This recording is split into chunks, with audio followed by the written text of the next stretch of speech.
Today's Hot Topic is brought to you by Baby Bjorn. So to get the lowdown on rising baby temperatures, we spoke to our favorite nurse, Nurse Gretchen. We're here with Nurse Gretchen. Gretchen, thanks so much for doing this. Oh, sure. I know how much you love to be on camera. Sure.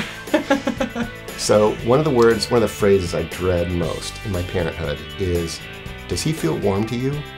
When my wife hands me the baby, does he feel, because I'm not one, do you have thermometers in your hands? Can you do that? Yeah, you kind of get that when you become a mom. As you take temperatures a lot, you can sort of say 103.1, 103.8. What should we use to take the baby's temperature? The cheapest way would be just sort of a really cheap Walgreens digital thermometer from any store, really, and they don't cost very much money, and they're accurate, they're quick and accurate, and you can use it really anywhere in the body. So by anywhere, you mean the mouth? The mouth, the rectum, and axillary. When it comes to taking temperature, one of the things that drove me crazy, in our house, we had one of these. What do you think about these guys? Well, they're really good, and this is really, used to be the gold standard, and it's very, very accurate. The problem is the mercury in the glass that present a danger. So they've decided that the risks of that are far greater than the benefits of the accuracy. This is a temporal scanner, so the idea is you go from the temporal area across the forehead, scan across the forehead to the other one, and it gives you a reading that's similar to a rectal temperature, so it's going to be a little bit higher. The thing about this one is it's very accurate if you use it correctly.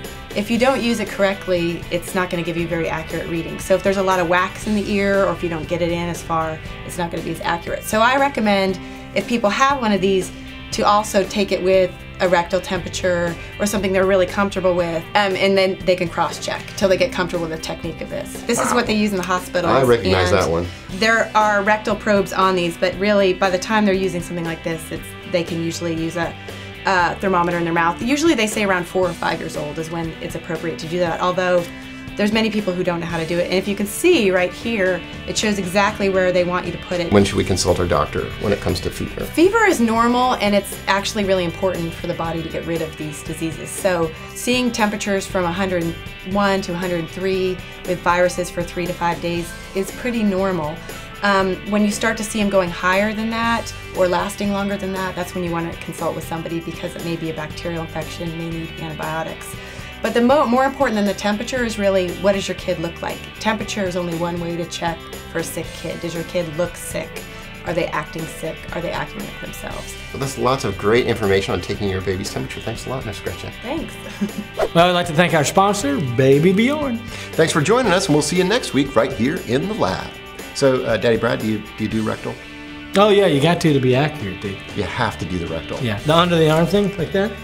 That's what I tried to get away with. My wife would say, take his temperature. I didn't want to do the rectal. I tried to put him in the arm. You hold him, you squirm, and it doesn't work right. Yeah, you get like a low reading. Because you gotta know. You gotta know. You have to do it, and it really doesn't bother them. No. It's a diaper change. You use a little lube. Baby hardly even notices. Doesn't even cry. Doesn't care. So get over your hesitance to do rectal. Yeah, that's what she said.